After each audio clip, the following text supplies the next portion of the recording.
Gracias por seguir con nosotros en Fe Católica Viva. Esta noche estamos platicando con el padre Ángel Pérez López sobre el cuarto de los pecados capitales de esta serie de 7 que estaremos haciendo. El día de hoy estamos hablando sobre la ira, el coraje, el enojo desproporcionado, nos decía usted. Preguntaba antes del corte, ¿qué pasa cuando algunas personas hemos crecido en medio de situaciones injustas o dificultades que nos hacen de manera más fácil reaccionar con enojo o con acciones desproporcionadas ante circunstancias adversas? Pues esto nos muestra, yo creo, que dos cosas muy importantes. La primera de ellas es que nuestras reacciones, por así decirlo, son el resultado de un largo proceso. No nacemos con ellas instantáneamente. La afectividad nuestra se educa, se interpreta, y esto ocurre a través de nuestra vida. Se puede educar bien o se puede educar mal. Y efectivamente, esto es muy, muy importante. A veces pensamos que todo lo que me nace espontáneamente es bueno. Y esto que en nuestra cultura está muy expandido es erróneo por ello, ¿no? Porque a veces lo que nos nace espontáneamente es bueno porque hemos sido bien educados y a veces lo que nos nace espontáneamente no es bueno. En el caso de la ira, como dices, puede ser este caso. Hay que interpretar nuestras emociones, hay que juzgarlas, hay que valorarlas y hay que educarlas.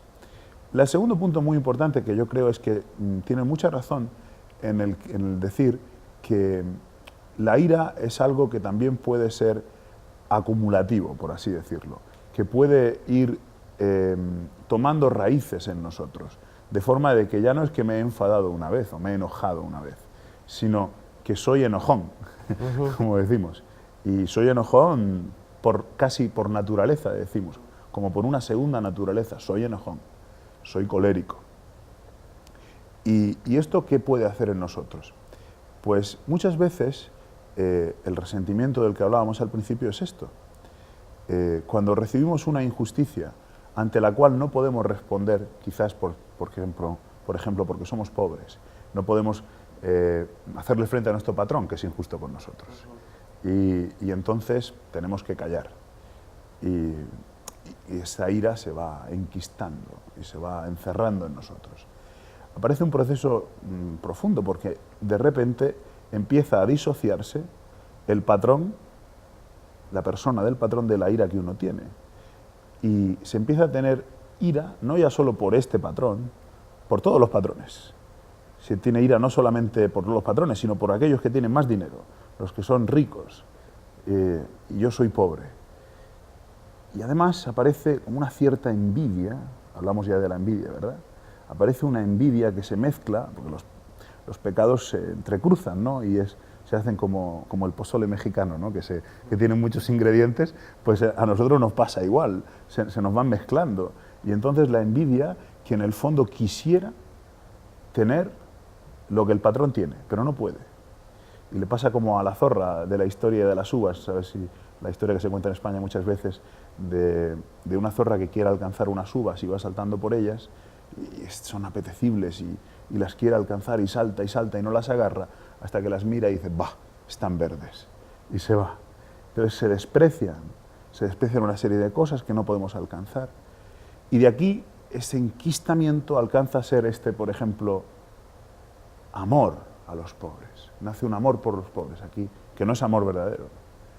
Es un odio a los ricos disfrazado. Y esto es lo que hace el resentimiento. Por eso decía que el resentimiento, la ira, es capaz de darle la vuelta, por así decirlo, a los valores y aparecer como que uno ama a los pobres muchísimo, cuando en el fondo odia a los ricos. Yo creo que tantísimas veces en ideologías de corte marxista se han visto esto, y comunista, ¿no?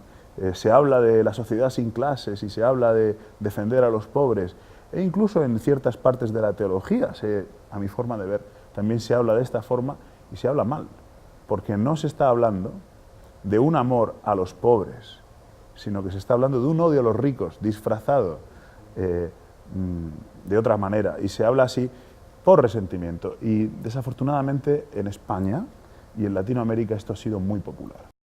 Muchos de nosotros, muchos de nuestros televidentes, vivimos vidas llenas de resentimiento. llenas de rencor y de ira y de coraje contra personas. Puede ser contra los ricos, como usted decía, contra nuestro padre, Sí. contra nuestro hermano, contra la iglesia, Sí. contra el padrecito con el que me fui a confesar y me trató mal y por lo tanto contra la iglesia, contra mi compañero de escuela, contra mi maestra, y vamos acarreando resentimientos añejos que al final, usted usa una palabra que quizás es muy española, se enquistan. Sí. Pero me gusta porque un quiste es como un cáncer que se hace Exactamente. dentro de mí, ¿no? Eso es. Entonces se van haciendo un cáncer estos resentimientos que al final pueden matarme. ¿Cómo puedo empezar a librarme de esa ira, de ese amargamiento? Por eso hay personas amargadas que va sembrando en mí la ira. Esto es una muy, muy buena pregunta, porque es verdad, el quiste o el cáncer por dentro está podrido, ¿no? Por eso es una buena imagen, tiene pus, decimos, no está podrido. Y esto es exactamente lo que nos ocurre. Pues miren, yo creo que una de las grandes soluciones es la humildad. Dirán ustedes, padre, usted siempre habla de la humildad como soluciona todos los pecados, ¿no? En realidad es así, vamos a explicar la lógica, es muy sencilla. Tras todos los pecados capitales está el orgullo. Es como su raíz, ¿no? Por ella decíamos que era, por así decirlo, el capital de los capitales, ¿no? Pues por eso la humildad es como el remedio que va a la raíz de este problema, de la ira. ¿Por qué el orgullo está a la raíz de la ira y por qué la humildad puede curarlo? Porque el iracundo, la persona con ira, juzga siempre al otro. Jesucristo nos dice que no podemos juzgar. ¿Por qué juzgamos? Porque en el fondo creemos mejor que la otra persona. Esto, cuando yo estaba en Santa Teresa, la parroquia donde yo era sacerdote aquí en Aurora, en Colorado, la parroquia está muy cerca de la calle Colfax, donde se es conocido pues, que hay prostitutas, ¿no? Y yo ponía un ejemplo para que la gente me entendiera. ¿Ustedes han visto alguna vez a una prostituta juzgar a otra prostituta por el hecho de ser prostituta? No ocurre. Se pueden enfadar por otras cosas, pero por eso no, porque las dos lo son. ¿Por qué nosotros juzgamos a los demás tan rápidamente? Porque pensamos que no tenemos los pecados que el otro está manifestando. Que no somos avariciosos, que no somos injustos a nuestro padre o a nuestra madre, que no somos envidiosos, que no somos tantísimas cosas. Que somos mejores. Que somos mejores, pues. Y eso es el orgullo. El orgullo es esa ceguera que dijimos sobre nosotros mismos. En cambio, la humildad es la verdad sobre nosotros mismos. Un ejemplo que a mí me encanta de la Escritura es el rey David, un corazón según Dios. Cuando él acepta las consecuencias de sus pecados, cuando el profeta le visita, su hijo Absalón más tarde se rebela contra él y hace una rebelión de todo el pueblo y David tiene que escaparse. Huyendo, aparece un señor que le tira piedras y le insulta a David. Y le dice un general del ejército de David, ¿voy y lo mato? Y David dice, no. ¿Y si Dios lo ha enviado para que me diga estas cosas?